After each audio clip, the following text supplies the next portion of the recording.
Give me my beep before John McClane shoots this guy. I gotta know what happens first. I don't know where the beep is. Let's just go. Good afternoon, ladies and gentlemen. Welcome to Yankee Stadium.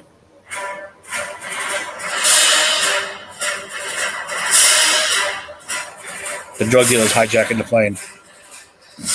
You don't hear that every day during the Imperial March. It's a good crossover. Alrighty. What is up, everybody? Welcome to episode number 9 of Empire 161, a show about the New York Yankees and all things baseball. I am Tim Tabala. This guy over here, I never point the right direction, is Mr. Ed Camus. Ed, what's going on, man? Oh, there's your beep. What's up, Tim? What's going on, man? Wow, the beep was very late today. Very, very late, but it's okay. We got the intro in. That's all that matters. That's true. We had another very interesting week in baseball. A good week, well, up and down for the Yankees also. Corona was less of a story this week. Thank you. Thank goodness. Yankees, unfortunately, injury bug. Slight injury bug, which we'll get into. And, anything else you want to throw in before we get going? Not much. Roller coaster week for the Yanks, which we'll get into. Thankfully, our stuff isn't revolving around the coronavirus. But let's get going, man. Cool. So we're going to start. Where's my banner? And I got to hit the music. You can bleep us out all you want. Because it's this week in baseball. TWIB notes. Love it.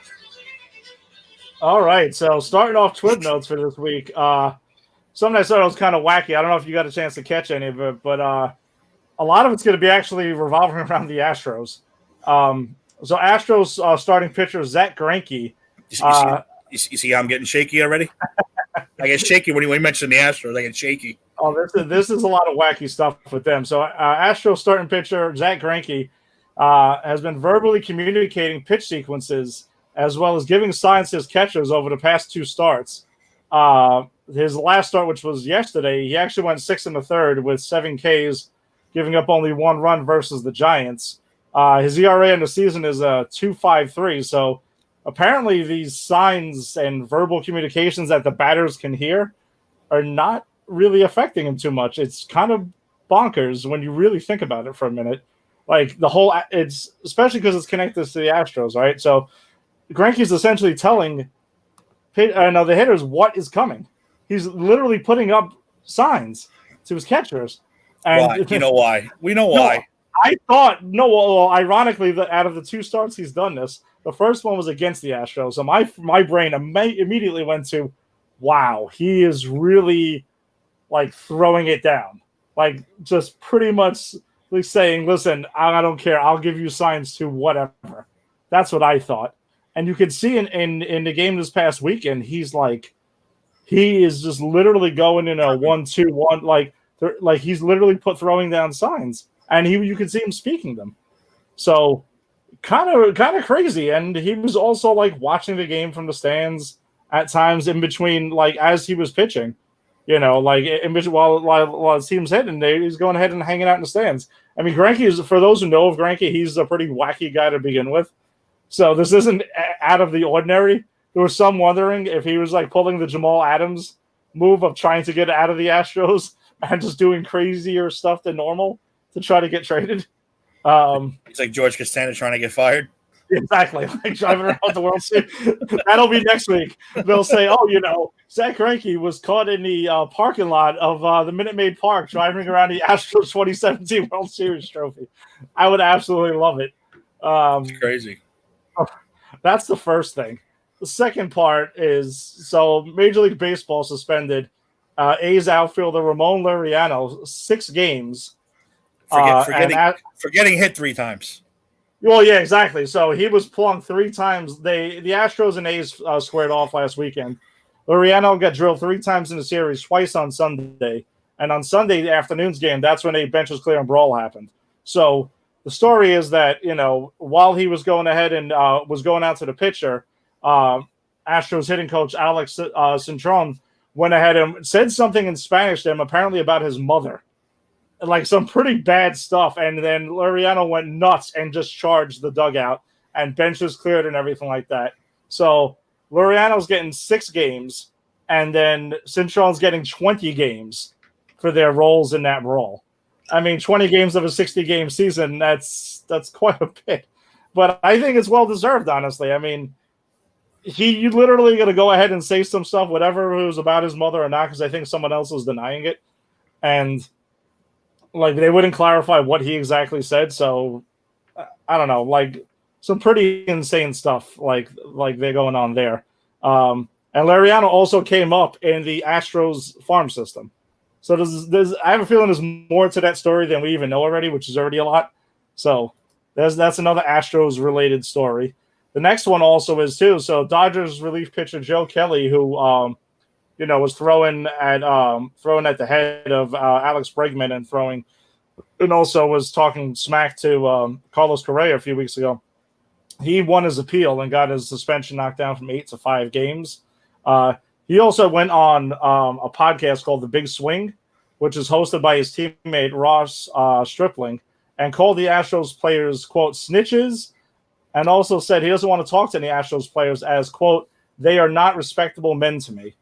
So there's a lot more to that. So, I mean, I could have taken notes for probably half the show on that entire thing, but check that podcast out if you want to know a little bit more about what was being said. He really goes off on them. It seems like his issue was with how baseball handled it and how the players essentially, what everyone's problem is, like the players got away scot-free. They snitched on the manager and the GM and everyone else involved, and they all lost their jobs, but the players pretty much got away scot-free with this. So, and don't forget, they also, as soon as they get caught, well, the Yankees did that. Oh, well, yeah. the Red Sox did that. Oh, well, this, don't forget this, and that. And They got away with 3 years of cheating. I mean, come on, Joe Kelly, your aces in my book, babe. I love you. I think that guy's hysterical. Snitches and bitches. I love it. That should be their World Series video name, Snitches and Bitches. It's great. So, yeah, right. That should be the World Series video. So next story was that Major League Baseball's potential is I know we posted on the Facebook page, but Major League Baseball is discussing a potential 3 bubble system for the postseason. There really isn't much known about it beyond that, but that's kind of what they're looking at. I'm going to assume it's I don't know. It would probably be in some way similar to what the NHL and the NBA are doing, because their bubbles apparently have been like COVID proof since they've all went into them, and they don't want to risk one of the teams in the postseason apparently having an outbreak like what the Cardinals are dealing with now. So, I know they had another staff member test positive earlier today, and the Cardinals game tomorrow was postponed, and they're trying to play doubleheader this Saturday, and the Cardinals are the ones who are apparently going through it now. So that's that thing, but there'll be more about that. And speaking of the Marlins, another update on them. So just to we're going to keep track of them, I think, this season. The Marlins are 8-4 and sitting atop the NL East at the moment, after dealing with the original MLB coronavirus outbreak, but now they're going ahead and apparently rebounded and are winning a bunch of ball games with a bunch of guys that no one's ever heard of. So, well, weren't they 7-1 too? Yeah, so they lost a few. They dropped the series to the Mets last weekend. So we're 8-4 now. Yeah, they might be getting back to normal, even though they're still in first place. We're definitely gonna have to keep tabs on that. So tying in with the Mets also. So earlier today, the Mets played the Nationals at 1:00 today. In the first inning, outfielder Jeff McNeil was carted off while making a pretty crazy catch while crashing into the wall and saving 2 runs from scoring. And I think they had said he suffered like a bone bruise. I know there was like conflicting reports out there earlier today, but it seems like he should be okay in the end. And then the other nice shot to the wall. That was a nice shot to the wall. Oh yeah, it was. Mets ended up winning that game 7-2. So it does suck they lost McNeil. Hopefully he's back on the field soon. But another crazy thing that happened in that game, because 2020 anything happens, Max Scherzer of the Nationals was ejected from the game while sitting in the stands for arguing balls and strikes. I was watching some clips that I think was through Hot Mics that John Boy was posting. He breaks it down. And, yeah, there was a whole at-bat with when Pete Alonso was up with the bases loaded. Alonso ended up going down looking. And, yeah, you could see Scherzer's ejected in the middle of the at-bat for arguing balls and strikes. And he goes ahead and tips his cap and just, like, kind of just heads out like, all right. And he's laughing about it on the way out. So that's definitely another MLB 2020 only story. And wait, don't forget, I want to mention too about that series. Yeah. Juan Soto. Wow. Was it 468 or something like that? That dude was hitting bombs. I was like, holy crap. He has up to third longest. Yeah, exactly. Right? Yeah, I think it was the third longest in Citi Field. Stanton, Judge, and Soto? I mean, this year. I don't know about Citi Field. I just meant this year. I think Stanton they've had the three longest this season. Yeah, he has like 2 of the 5, I think. Wow, man. That dude crushed that ball. And was he 21? He's early 20s. It might be 21, 22 years old or something like that. Something crazy. Dude, that's crazy. He's really coming into his own, that kid. Yeah, and another one who was dealing with, testing positive for COVID-19, but they were also saying that they believe his was a false positive. So who the heck knows, really? Okay, so actually, sorry, correction. It was Steven Strasburg and not Max Scherzer. I guess that was ejected. My bad on that. Good catch, Danny.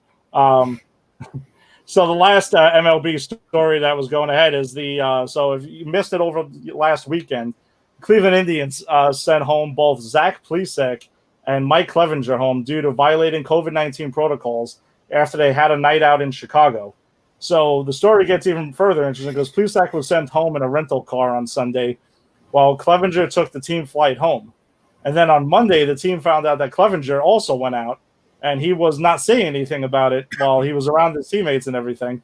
So both players must quarantine for 72 hours and test negative twice before being eligible to return to the team. That's something they're going to have to explain to their teammates now, especially Clevenger, who apparently was lying about it.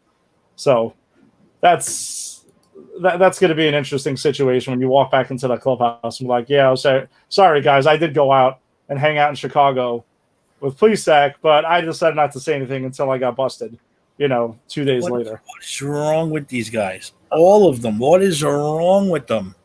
I was hoping to hear something about wings or something too, but what did you hear? I know it's football, but did you hear the Seattle player, rookie, got cut because he snuck a woman up, dressed as a teammate, snuck a strange woman into his room.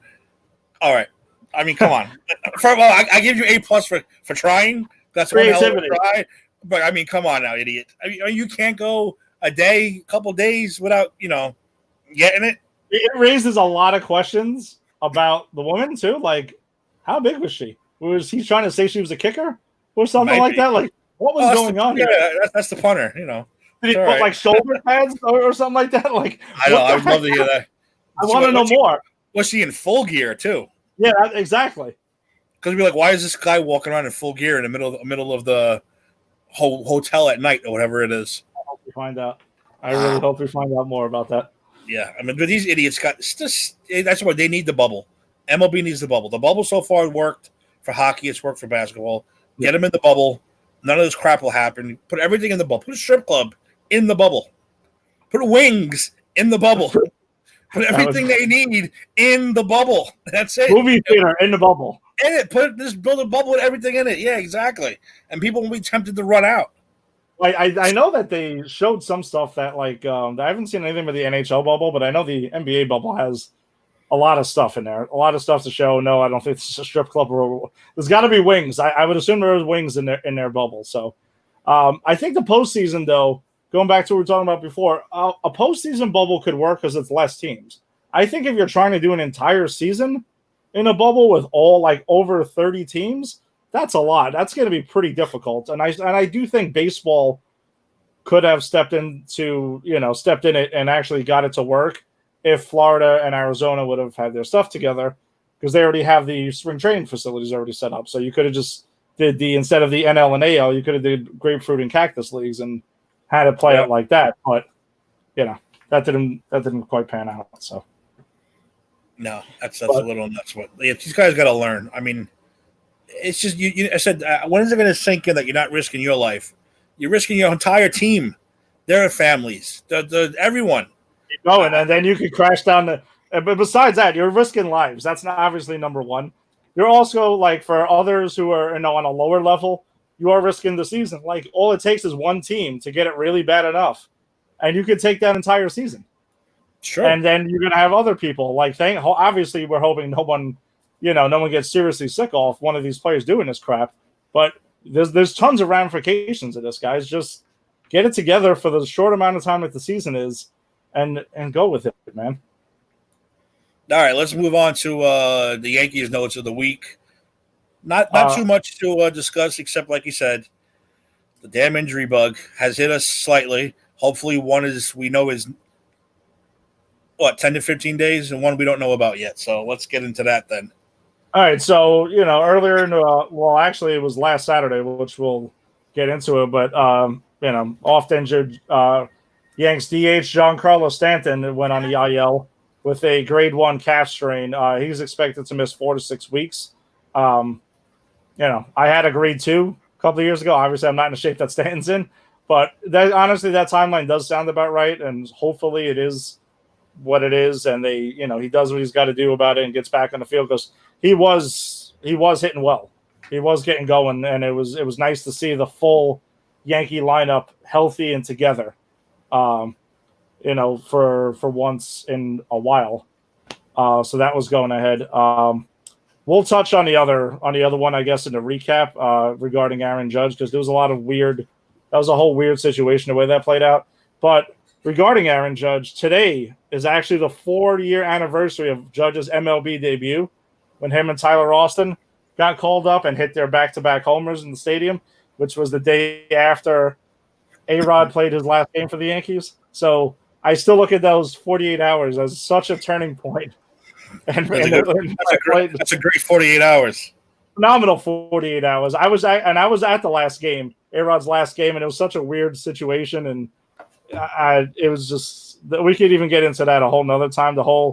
When he was they were going to do the pregame ceremony for him, and then all of a sudden it started pouring and thunderstorms and lightning and all of that other crap, and it had to be hurried up and everything. But the next day, Aaron Judge and Tyler Austin made their debut, went back to back, and pretty much helped. Where's Tyler? Is he in Minnesota? Last I remember, he was in Minnesota. We got to meet him. We got to meet him on the field that time, at the Lakers Club. Yeah, he's a good dude. He's a nice dude. So I was hoping he makes it at least. But I haven't heard his name or anything with Minnesota. No, not much on it. We would have, because they're one of the best teams in the league right now. Maybe we can start a segment of where are they now, and we can get into Tyler. We can do Tyler Austin one time. Tyler Austin be the first one we do. So I was trying to find. All right. So go ahead. What's the next thing? No, not much. Otherwise, it was honestly just a couple of things. Just quick notes on where the Yankees stand. So going as we, what's Danny got here? Yes. So Danny's cousin Jerry was definitely, who will get on the show one day. I'm sure he was definitely crying as A-Rod is arguably his favorite player of all time and still defends him to this day in some strange ways. But I think I hope for Jerry's sake he's being sarcastic with some of it. As we record the show today, Yanks are 12-6 and lead the AL East by a game and a half over the Rays. I don't know if the Rays Red Sox game wrapped up, because they would either that lead can change at that point. And they are second in the American League by a half a game behind the Oakland Athletics. And they also lead the AL with 5.8 runs per game. Judge leads all of baseball in home runs with 9. Slugging percentage at 758. And he's tied with the Rockies' Charlie Blackmon in RBIs with 20 each. And our interim closer, Zach Britton, also leads baseball with 7 saves. And we're still hoping to get. I know there's word on Chapman. He's been throwing in the upside down, and they're hoping to have him back sooner than later. But I guess they're not rushing it back, being that he is coming back from COVID-19. Yeah, you can't rush that stuff. A lot of people are having a lot of after effects that are really hurting them. So that's good then. Yeah. It's hard. It's going to be hard to put Britton out of that closer role now, but you got to do what you got to do. Yeah, I mean, Chapman's Chapman, but I mean, hey, listen, the bullpen will just get that much stronger, Yeah, I'll take it. We're going to need it. It was a little shaky of a bullpen this week, a little bit.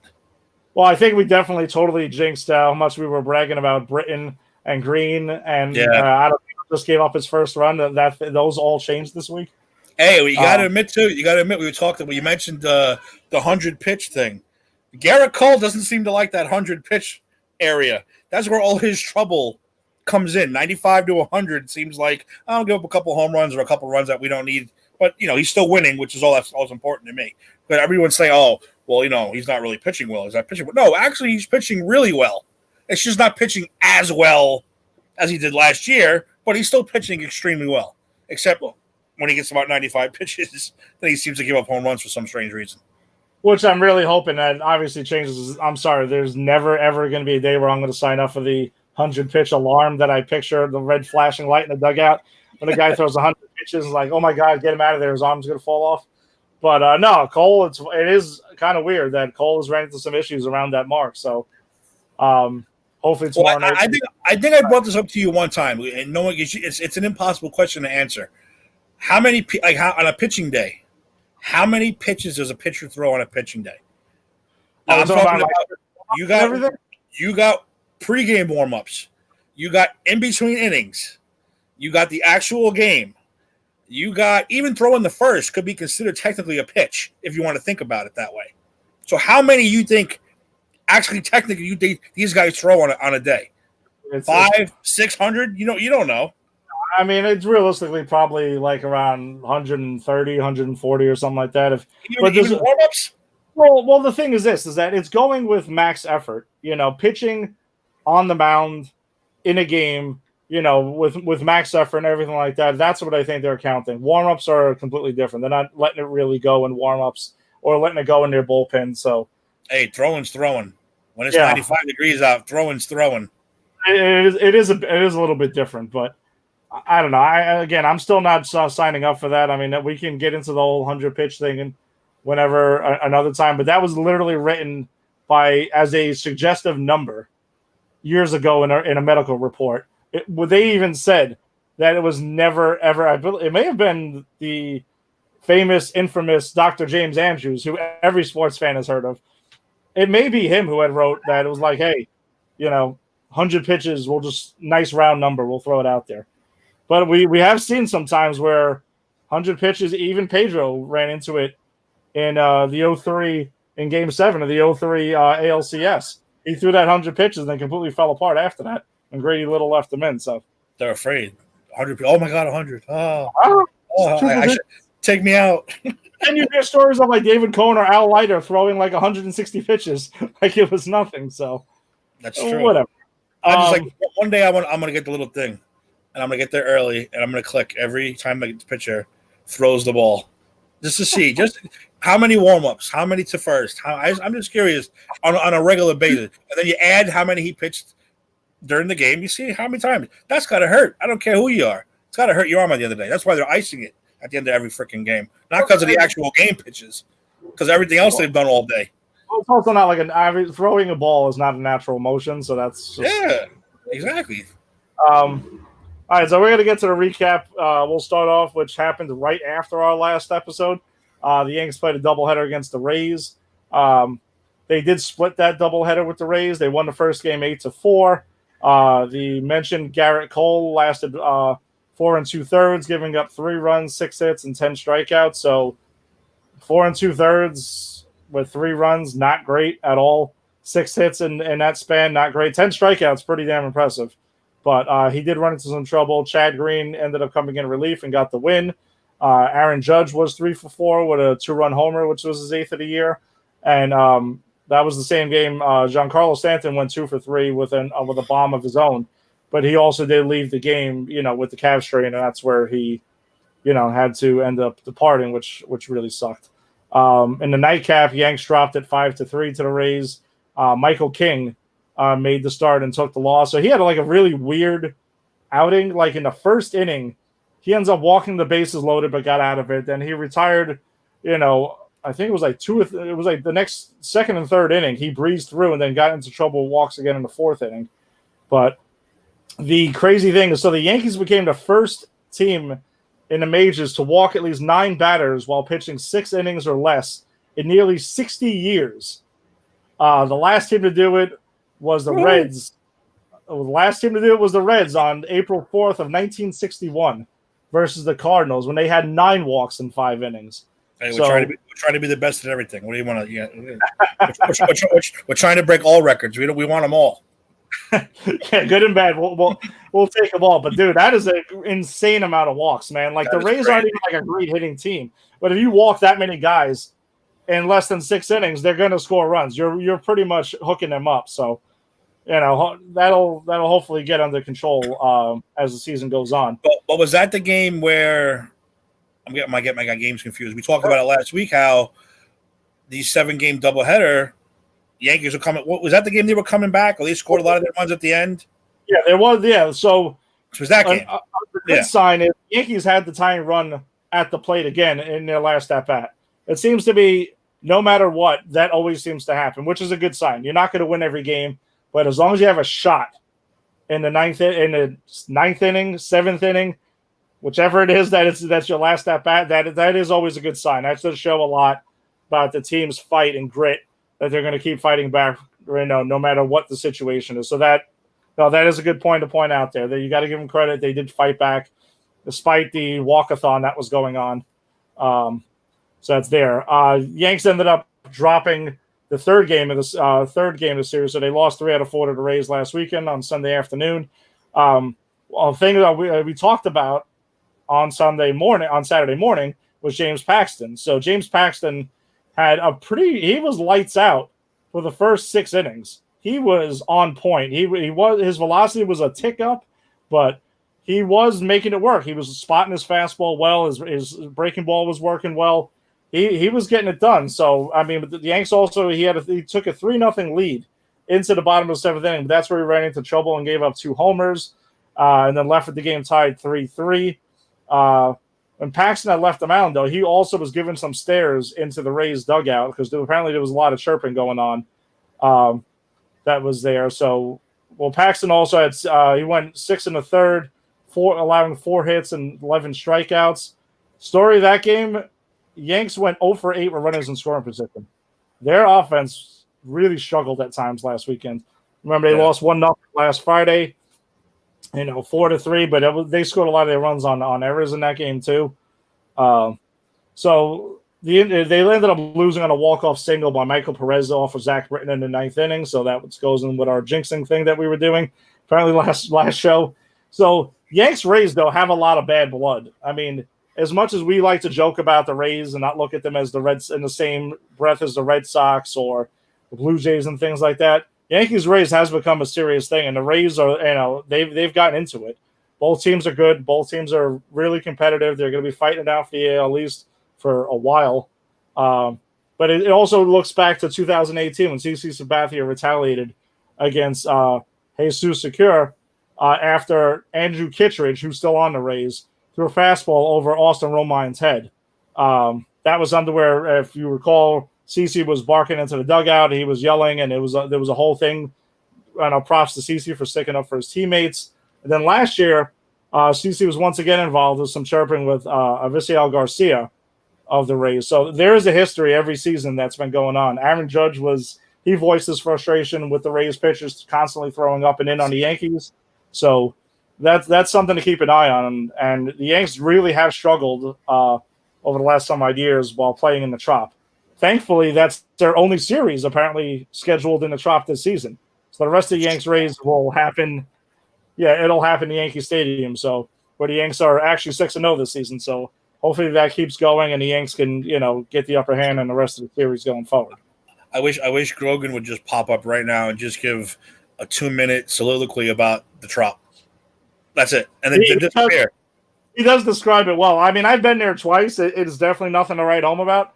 Thankfully, the Yanks Rays games have been good there. It is a very bizarre place to watch baseball. I'll definitely say that. Oh, please! You hit one ring, it's a home run. You hit another ring, it's in play. You hit come on, whatever. Ridiculous.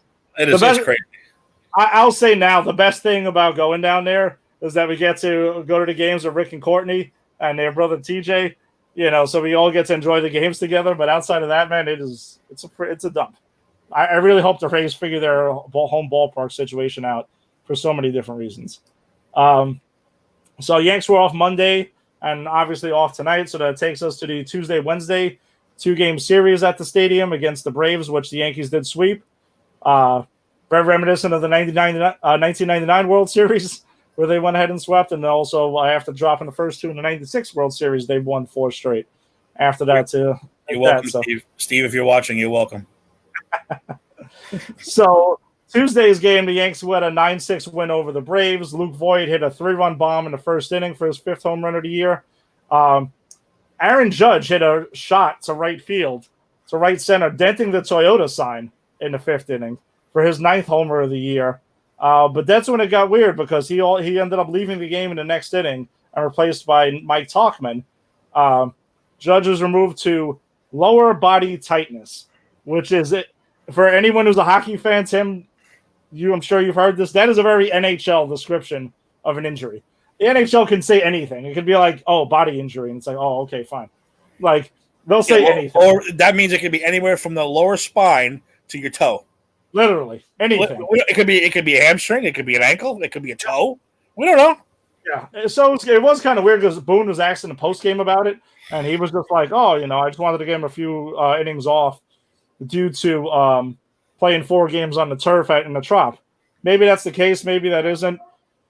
He wasn't in the lineup last night, so it's something to keep an eye on. Hopefully he'll be back for the 4-game set against the Red Sox starting tomorrow.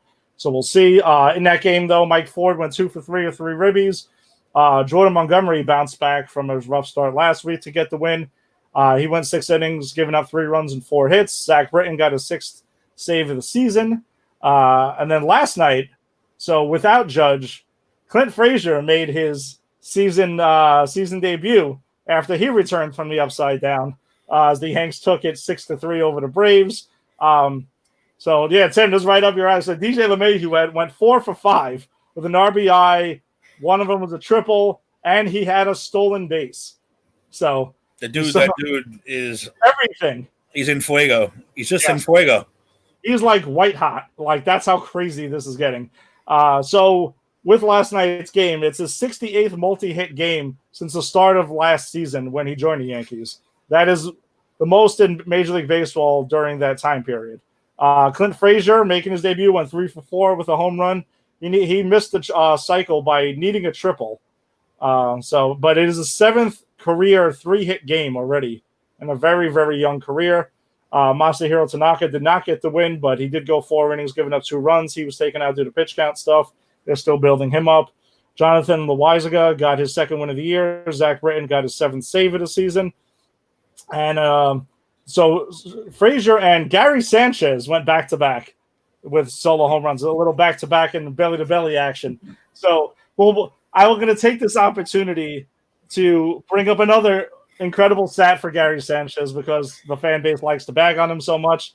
So Gary Sanchez that was his 107th career home run and only his 387th game.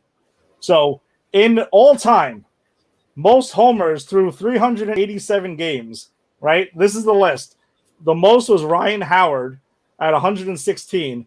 Gary Sanchez is 2nd at 107. Judge is in 3rd with 106. Ralph Kiner of Kiner's Corner fame at 102. Joey Gallo of the Rangers had 102. And Big Mac at 99. And the only player on this list that's a catcher is Gary Sanchez. So it's just further putting the icing on the cake from my sticking up for Gary Sanchez stuff that I did last week. I was hoping Tommy was going to join us on this so we can get into it. He will be able to join us at some point, and I'm pretty sure I'll have some other stats to bust out to support my Sanchez argument. So the bottom line with that is, listen, just trust me. The guy, I know it might be hard to watch at times where it looks a certain way. Maybe the body language. I know, Tim, you're not a huge fan of the body language.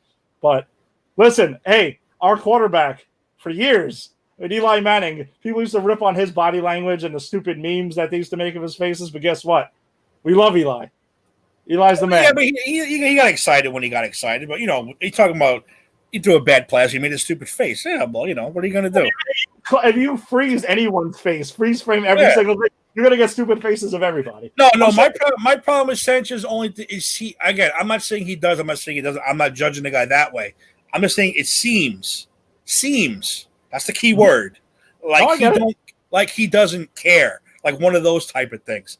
I'm not saying he does or doesn't. He probably does.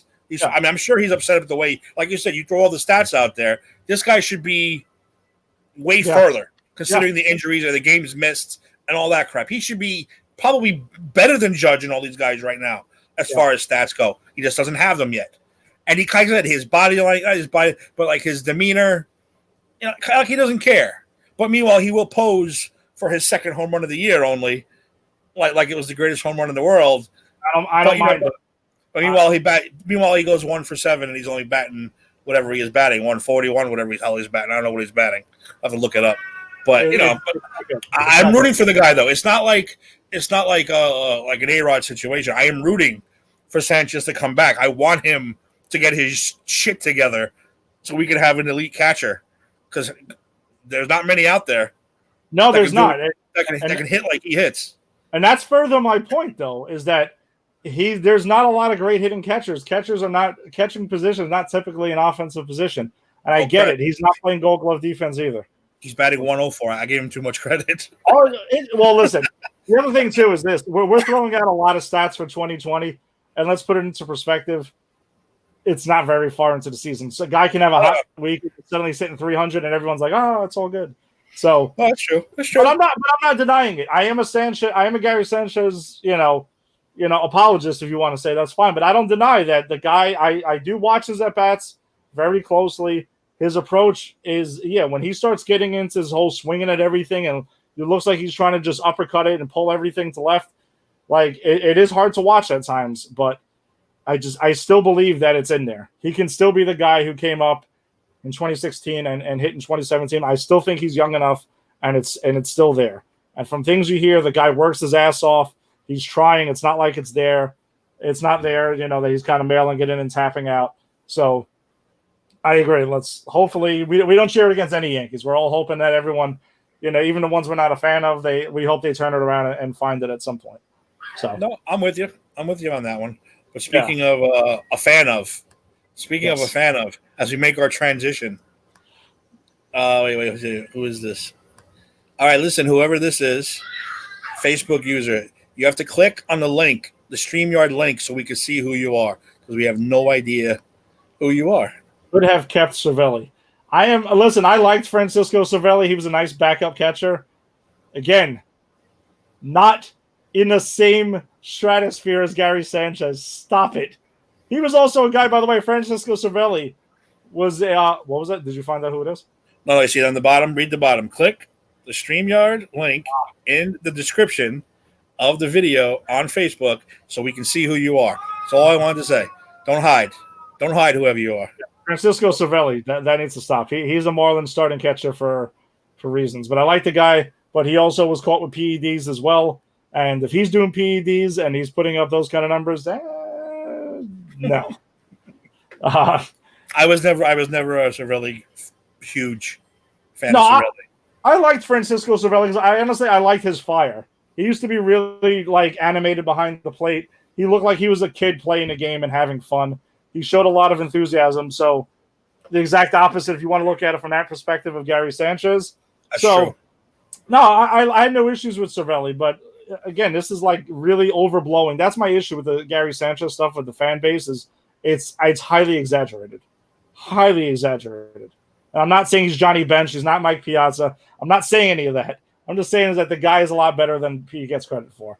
And he can be better. A lot better. Yeah, you can't waste a nickname like Kraken either. No, that's a pretty awesome nickname. It's a good nickname. You can't waste it. So hopefully he snaps out of it. Like you said, Clint Frazier was called up from the upside down. 3 for 4. And that dude we're talking full mask on. Can't even see his face. Can't see his eyes. Hit a bomb last night. Fantastic.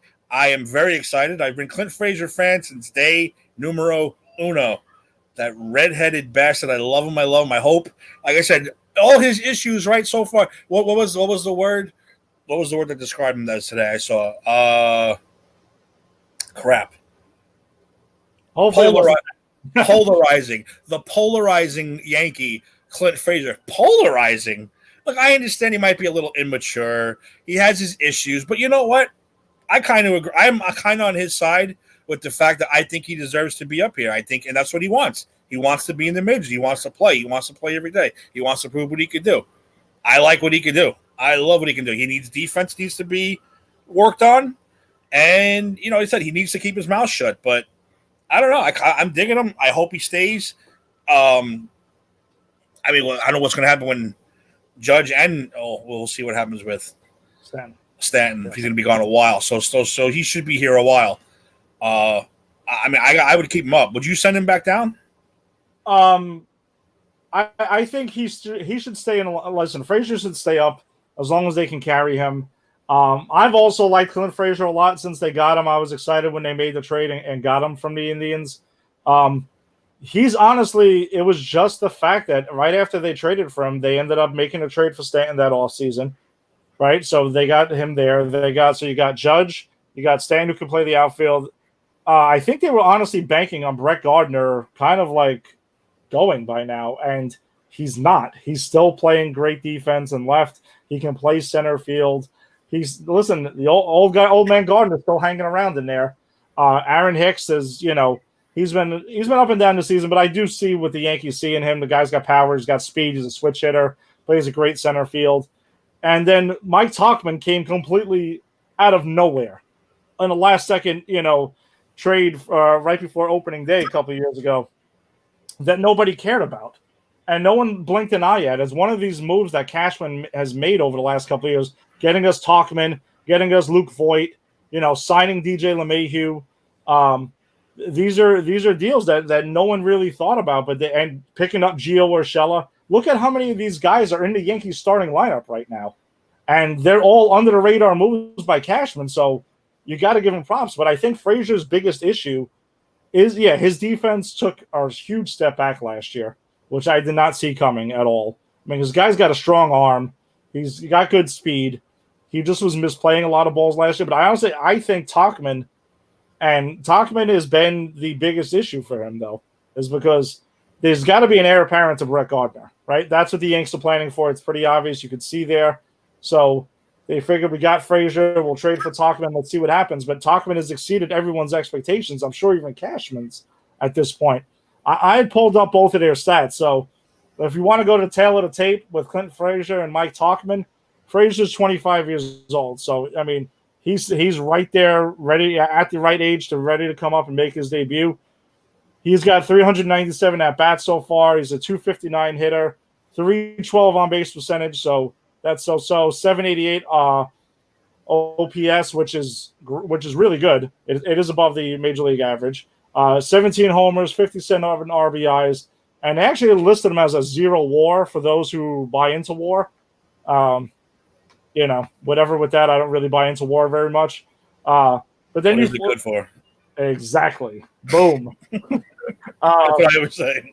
No, that was great. So, but then you look at Mike Tauchman. Tauchman's 29, apparently a late bloomer. So if you look at their numbers now, right?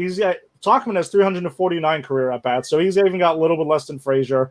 He didn't really get much of a chance with the Rockies before this. 258 career hitter, so him and Frazier are right there. 345 on base. Tauchman appears to have a better eye anyway. You can see that game in and game out than Frazier. 789 OPS. So 789 to 788. I mean, they're almost a wash in batting average and OPS, which is interesting. 13 career homers to 17. You could say that's a wash as well. 52 career RBIs to 57 of Frazier's. Another one. They're all neck and neck. I think Tauchman gets the heads up on defense because he is an excellent defender that can play all three outfield positions. Frazier's pretty much, a left fielder or corner outfielder, in my opinion, at this point. I don't see anywhere he transitions to a center fielder. But both can hit. Tauchman's also going to get the heads up, though, because he's a lefty bat in a dominantly right-handed hitting lineup that the Yankees have right now. That's why he's getting the up so far. So, and Frazier's also fell on a lot of bad luck. With all the injuries to Judge and Stanton over the last couple of years, Frazier's been getting the call, but then he gets the concussion. That one season. Concussion was the worst one. Yeah, and that never really goes away. That constantly sticks with you. So that's been floating around a bit. And then he's dealt with his own share of injuries as well. Then his defense completely went in the toilet last year. So that was something that hurt him pretty good. Tachman over Frazier. That's barely. Tommy's taking the words out of my mouth. That's listen, I like both of them, but Tommy's I agree. Both over Gardner. Tommy has had it with Brett Gardner. But I can't argue with that. I mean, but I think the Yanks, especially in a year when CeCe was retiring, kept Gardner around. Gardner did warrant another 1-year deal. We can't say he didn't. And he also, with CeCe retiring, CeCe was looked at as the leader of the team. And Gardner's now that, elder statesman who's going ahead and taking a huge leadership role with the Yanks. So it's an interesting situation, and we'll see how it plays out this year. But Frazier's just got to make the most of it, man. If he's crushing it and he takes advantage while Stanton's out, that's also good. By the way, you could throw in the mix Miguel Andujar, who's another guy who's like a man without a position. I never understood the Andujar to the outfield thing because of Frazier and Tachman and Gardner and Hicks and Stanton and Judge. Like, we are blessed with an awesome amount of talent in the outfield right now. Yeah. I can see it, and Tommy's on the right page, man. That's looks like where it's heading, but Gardner's still going to find his at bats, who's also another lefty in the lineup as well. I think the lefty thing is probably the big factor right now. As long as, because like I said, if he's hitting Frazier, it's going to be hard to send him down if he's hitting the way he did last night. I mean, he's not going to go probably 3 for 4 every game. Well, then again, LeMahieu seems like he does that every day. So he might get lucky, but. Yeah, 3 for 4 today. It is. It's the luck thing that really, like you said, that concussion was the worst because that just never went away. Yeah, and it cost him an entire year of his career. That cost him, and that sucks so bad because remember this was was he the Indians' #1 prospect when we got him? So I mean, he was the key part of that. He was the key part of that trade. Yeah. So either way, look, I'm a huge fan of his. I want to see it. I want to see him play. If he can't, what do they do? What do they do? Are we talking trade prospect possibility? I mean, unfortunately, I think that's the way it's going to end up for Frazier. If I had to guess, I think he's going to end up getting flipped for a frontline starter, maybe in a package with Andujar or something like that. It's just because I would trade Andujar. Andujar, I would trade today if he could for a pitcher. Well, the only thing is. Not because he's not, talented enough, but he fell off, like you said, because he can't go back to third. Well, what you don't want to do, and he's not an outfielder. Well, that's the thing, though. What I'm sure they're hoping is that Andujar also has to be able to get on the field and get some at bats to show what he can do. Remember, he was hurt last year, so his resume only has 1 season. So he's going to have some value, but you want to build up his value before you trade him. So you don't want to trade him and then end up getting fleeced for that. And Frazier's another one that he's got to get the at bats, but in a limited time, Frazier, when he's on the field, has shown at the plate he can definitely get it done. His legendary bat speed. It is. I mean, they love saying legendary bat speed. Another Cashman Goldie right there. The legendary bat speed. He's actually the guy who gave Gary Sanchez his nickname of Kraken. Also, listen, I like him. I think Gardner retiring would probably open things up. Frazier also has the advantage of being a lot younger than Mike Tachman. If there was a way to keep them both on the team, that would be great, but you don't really want to carry that many outfielders.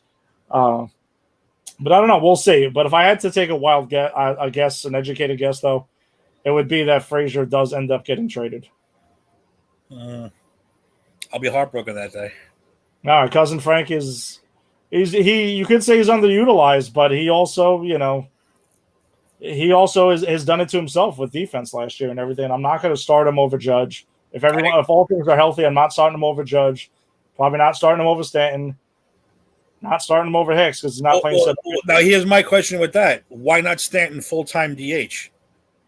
No, I personally would Stanton would be out of the field. No. If I can get Frazier in left field full-time. But that's the thing. So Stanton is good. Listen, Stanton's career is going to go ahead, and he's going to end up being your full-time DH.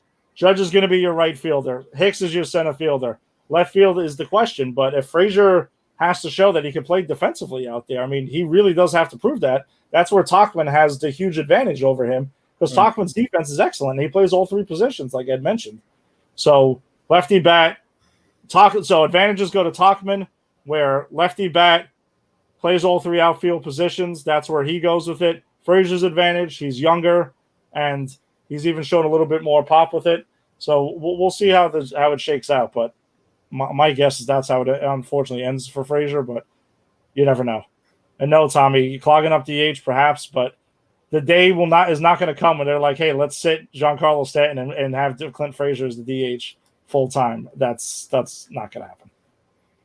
Well, if the guy's not playing, you never know. You're right. If he's always hurt, that's where Frazier has to make it. Has to make his presence known, man. And this could be the spot, even with Judge back. If Frazier's going to get at bats at DH, then so be it. Run with it, man. I hope they don't trade him. So you know what's going to happen? They're going to trade him. He's going to go off and have a Hall of Fame career. And it's going to be like, God, really? Serious? And then we're going to get Stanton, who will only play 17 more games over the next 5 years. Whatever. I've said it repeatedly. If Stanton doesn't perform as Stanton, I have a hard time seeing how the Yankees win the World Series at any point during this tenure. I said I think he's a big key to what it is they're going to do. Yeah, well, my cousin Frank's a Met fan, right? Yeah, obviously, Frank, you would take him at any given point. I don't even know who I would want. I mean, listen, outside of Jacob deGrom, I don't even know who I would want. Yeah, no offense, Frank, you don't have anybody that I don't think would really take. That's not Jacob. It would take a huge package of like real young number one prospects. No, I want a frontline starter right there if I'm trading Frazier. And your starter's a shot now. Stroman backed out. This guy's Thor's got Tommy John surgery, right? Tommy John? Yeah. John. Was it Tommy John? Yeah. Well, that's what Frank was talking about, Frank. Listen, my cousins who are Met fans, they rag on the Mets more than I ever could dream of. So that's probably part of the reason why I have no beef at all with the Mets. I can't say anything about them because between my cousin Frank and Mike, they're relentless. And I get it. I understand it. I even try to defend the Mets to them sometimes. That's rough. That's rough. Then it gets wacky. It gets pretty wacky. Yeah, but the Mets have. I honestly, I feel bad.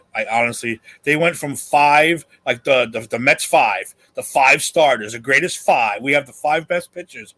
They're down to 1, and it's horrible. Kind of reminds me of I remember years ago and walking into like Toys R Us and seeing the Untouchables Mets poster. Remember when it was like Jason Isringhausen and Bill Pulsipher and who's the third guy? Oh, Pulsipher. Oh, that's a good one. That's a good trivia question. I remember that poster. Frank, you're watching the show. Who was the guy? Bill Pulsipher, Jason Isringhausen. Who was the third guy of the Mets Untouchables in the 90s? Oh, it's Raul. Speaking of Met fans. Well, Raul, I hope you're wrong, Raul. I hope you're wrong. I am a huge Frazier guy. Now it's Jake and the Bums. You see what I'm saying? Like I don't come up with these things. This is all them. I gotta love them for that. See, it's gonna bother me now who that third guy was. And it's somebody ridiculous, isn't it? Paul Wilson. Dang, Paul Wilson? Tommy, the Yankee fan, is the one who comes up with it. Yeah, that was the Untouchables poster that Steve still laughs about. Oh wow! I actually didn't see that note. I'll admit that. I was really bummed out, man. When I still remember when that happened that night, and you heard about Scooter passing away. I was really, really bummed, man, because growing up, I mean, our age group, that he was like one of the voices, arguably the voice of the Yankees growing up, man. Hearing the crazy stories, him leaving every game early, having to get over the bridge, holy cow, wishing birthdays and all this other stuff, man. The lasagna at the restaurant. Yes. Yeah, I remember, and just as a kid, you're kind of like thinking it's really out there and goofy, but as you get older, you learn to appreciate him more, love him. No, but yeah, like I said, the Mets, I honestly, I feel for them. They went from Harvey, deGrom, Thor. Match was supposed to, I remember Match. They were talking Match like he was going to be better than deGrom. He was going to be the best out of all of them, better than deGrom. I don't know who that scout was, but dude, you're out of your freaking mind. So I feel for them right now because I think they have a hell of an infield. Yeah. I need to work on their outfield. They have a good infield, and they need to get that pitching staff going. But okay, enough of the Mets. That's a whole other show, which is not. They're not on this week. So they'll be on next week, and hopefully next week. By the way, hopefully next week we're going to have a Subway Series crossover show, but to put it in the book show and this show. Hopefully that'll work out if there's enough time. So we'll look forward to that. Let's get to the Yanks Sox preview because this is going to be a fun weekend. Yeah, so the preview is going to go kind of quick. Francisco. The majestic. The majestic bird that Jason gave him that nickname when we were in high school. They're all coming out. Yeah, everyone's coming out of the woodworks now, but good to see fan participation in there. So the Yanks Sox preview is actually kind of quick, and there's a reason why for it. So it's a 4-game set, which you think we'd have a whole bunch to talk about with it, starting tomorrow night. All 4 games at 7 o'clock starts. So tomorrow is Garrett Cole versus TBD. And then we have Saturday, James Paxton against Nathan Eovaldi, our old buddy. Sunday, Home Run Hap versus TBD. TBD's pitching twice? Yes. No, we're not done yet. And Monday night series finale is currently listed as TBD versus TBD. Now, for the Yanks, you're going to assume it's going to be Tanaka or Montgomery who are going to get the ball in that game, but that TBD will disappear. So lots of TBD, so it's kind of hard to preview a series that is a whole lot of TBD. But I know Nathan Eovaldi on Saturday, he's the one getting the Red Sox start for on Saturday. Eovaldi's been tough on the Yanks since we let him go. So we'll see. Hopefully they'll bounce back and finally get to him. The Sox are having a tough season. But Yankees-Red Sox is still Yankees-Red Sox, so that'll be a nice 4-game set to catch over the weekend. And we'll see how many TBDs will clear up. Screw them. Screw Eovaldi. Look, he couldn't – another one of those guys. All right, he went off and had a great success on the team, but he couldn't pitch here. Sonny Gray can't pitch here. It's just some guys can't pitch in this city. And that's not our fault. No, they shit their pants. And it's the Mets, too. It's not just the Yankees. It's the Mets, too. They can't take the heat of the city for some reason. Not our fault. Maybe if we get that crossover show and go, maybe we can even talk a segment about that. Raul, get a TBD jersey, Raul. Yes, I think he should. 316. Mets TBD 316. That'd be awesome. So the Yanks Red Sox preview. Honestly, we don't have much because we don't have enough. We really don't have a lot of to discuss with that because of how many TBDs we got floating around. But on Monday night though, I would look for Tanaka or Montgomery. It would be Tanaka's turn in rotation, so I would probably guess they would go with him on Monday night. But we'll see. A lot of TBD, so it's kind of say what the Yanks lineup could look like going against them. But we'll see. Mike Ford, maybe he – wow. Yes, that's a good way to put it with Sonny Gray. Tommy, you can spell it on this show. It's okay. I think we get like 2 or 3 Fs a show without really getting in trouble, so you can let it ride next time. I appreciate Tommy saving it for us, though, because – we could have gone there a couple of times. So it's true. No, it's true. I try to let them loose.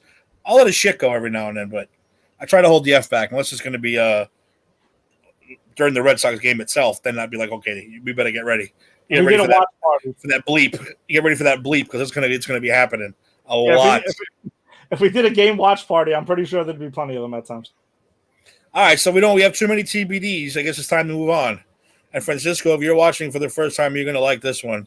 Of course, because it's Star Wars orientated. We have nicknamed our player of the week, the Force is Strong, with this one, player of the week. This is for position players. And I think we're going to have the same guy again this week. I don't think the third week in a row you predicted this. Well, last week we did, didn't we? Yeah, actually we did for both. Yes. So, 1 for 2. We'll see what happens. I'm thinking we're going to have the same guy. So go ahead. Who's your Force is Strong with this week? So for me, the Force is strong with none other than DJ LeMahieu. Exactly. Over the last 7 games, he's hitting .458 with a .552 on base percentage. He's had 11 hits, only 3 RBIs, 6 runs scored, and a stolen base over the week. On the season, though, hitting. Didn't mean to step on that one. It's all right. On the season, he's hitting .431, only topped by Charlie Blackmon, who's went bonkers. I think he's hitting like 470 something right now. He was hitting 500 only about a day or so ago. He's better than some teams. Exactly. 479 on base percentage on the year with a 1048 OPS. So DJ LeMahieu was crushing it. I'm assuming you said the same. The force is strong with DJ. The force is strong with this one. I agree, 100%. The dude's on fire. The dude's out of control. I mean, since last year, don't forget, he's the guy last year that people are saying, what are they going to do with this guy? They have no room for him. There's no space for him. What is he going to do? Well, he was my opinion, MVP last year. He's already looked like the MVP for the Yankees already this year. Yeah. So, yeah, he's my player of the week again. For what, the third straight week? You've had him three in a row. No. You went with Judge last week. I went with Judge the home run week. Yeah. Two DJs, one Judge. Yeah, you went DJ, Judge, DJ. We'll see what happens. I'm sure LeMahieu's probably going to be in a mix most weeks. No, I hope so. We'll probably have that later in the season, but really, really interesting situation coming up with him in this offseason because he's 32 years old and he's going to be a free agent. So I don't see him getting like a super long-term deal, but Yanks got to lock him up. I know the Yanks used to never do the signing the extensions before the deals expire, but hopefully it looks like they did it for Hicks. They did it for Sevy. So they should do it for DJ. Hopefully the cash gets him locked up sooner than later. All right, so this one's going to be interesting. This one's going to be interesting because it was kind of a rough week. Kind of. Yeah, rough week we had a lot of issues with pitchers this week. So who do you have for your I have spoken? Pitcher of the week. So it's actually the second week in a row. Zach Britton is I got to agree. I got to agree with you. I really do. So you got it. This was a rough pitching week for the Yanks anyway, so it's definitely by far Zach Britton in his last 7 games. He's got a 1.42 ERA, 0.63 WHIP. He did blemish his 1 earned run on the season on Sunday afternoon, and then he also has 6 saves. So 6 saves in the past 7 games, so hard to do better than that. It'll be interesting again when Chapman comes back to see how that works out, but to me, it doesn't matter. Britton signed on. He knew it wasn't going to be the closer full time. He was going to go ahead and back up Chapman, and I'm pretty sure he'll slide back into the 8th inning role and be just fine. Tommy wanted Chad Green. Could have been Chad Green. Chad Green was in the mix last week. Chad Green could easily be it. I even said it was a coin flip. Could have been another coin flip there. But I'm going to go with the guy who's locking down the games a little bit more. Yeah, I have to agree with you on that one too. He was he had the hiccup, but we'll get over that hiccup, no problem. And like you said, doing what he's done in Chapman's absence, I mean, is he going to be the setup guy, you think? Britton? Britton? Oh, he go into the middle. Will he go into the middle? He'll slide into the 8th inning role. Chapman go back into the 9th. Green is probably going to be your dominant 7 inning guy, maybe even a 6 and 7 if you need it. That's how I see the bullpen playing out, and that's A-okay with me. And another reliever who's stepping up into it, Jonathan Holder, looks like he's got back into because there's always the A team, the guys, the relievers you roll out there, and then there's the B team. Your Luis Cestas of the world and guys like that. Loizaga and Holder are making their case to go ahead and be on the A team. It is true. Yeah. Tommy's right. Gritton and Breen have been awesome this season. And I have it here too, but it's like a weird thing. Let's see. I have spoken. Well, once the new program is up, I'll have it all set up. We just click a button, it's done. So that'll be good. Love it. All right, so we agree again, which is good. Well, not good. Next row, we disagree next week at least, but the way it's going, LeMahieu might be the player of the week every week. It's kind of hard to go against. Judge don't come back. Listen, then I'm hoping we have something to discuss with that because, fingers crossed, Judge gets back in the lineup tomorrow night against the Red Sox. All right. Oh, who was that? So, Tommy says Holder scares the shit out of him. I'm not disagreeing with him at all. I'm not saying Holder is lights out, but you could definitely see that he's earned Boone's trust back because he's coming in with the lead or in tie games a lot. So, I think it's there. But no, he's not. I don't think he belongs in with the Cesas, David Hales, Luis Avion over there. I'm going to call him Avion. Avion. Avion. Tequila. You might need tequila while watching him pitch at times, from what I understand. That's Tequila by Turtle and Mark Cuban. Love it. I actually had Avion with Rick and Courtney and Angie down in Georgia. They're real? All about it. No, it's real. It's a real tequila. I didn't know it was a real tequila. I thought it was just Turtle and Mark Cuban. No, it's actually a real thing. That's great then. Mm-hmm. All right. I think we're going to wrap it up for this week. We had a good show. We had good comment. Hopefully, we're talking about a Red Sox sweep next week. I said we don't know when the next show is going to be yet. It all depends on the schedule. What are we looking at? Thursday, maybe? Again? Yeah, I think the target date's probably Thursday night, since the Yanks got a 1:00 start against the Rays. They'll be wrapping up their 3-game set with the Rays. But I know we also got to talk with Steve about the potential spinoff Subway Series crossover show. So yeah, hopefully we will get that under control. It'll be I think it's just going to be Steve and Keith from the Put It in the Book show and me and Ed doing a little Subway Series crossover event. So I hope so, and it'll be a friendly event too. Hopefully, yeah. I don't want shit to get out of control, but I think it'll be a friendly, calm. I like that. Talking. We'll just talk a little shit. We won't talk a lot of shit. So hopefully that'll work out. So yeah, look for us next Thursday. Hopefully that's the case, and yeah, as I said, hopefully we sweep the Red Sox. We can sweep the Mets. We can sweep the Rays. We can sweep whoever else we're playing, because we only got 60 freaking games to do this. So, and I said, want revenge against the Rays. I want revenge against the Rays. Those damn Rays, stupid Rays. They shouldn't be a franchise. Yeah. But yeah, unfortunately, they're pretty damn good though. I respect them a lot for a lot of reasons. All right, you got any last questions before we go? Any last words? Oh, see my Sam. Nah, man. What's going on over there? Sam called me right now. No, guys. Music. Listen, same old man. Keep wearing your mask. Keep doing the right thing. Look after people, and enjoy baseball. That's right, ladies and gentlemen. Thank you for everybody who commented. Thank you for everybody who watched. Share the show. Share it out. Share it to everybody. We want to make it big. We want to make it huge. We want to make it a household name. And next time you guys want to come on the show, you let us know. We'll bring the link up.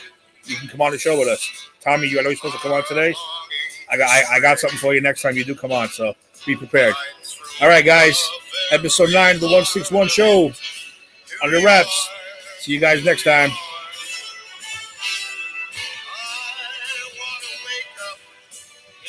Don't cut me off, YouTube. Yeah, no.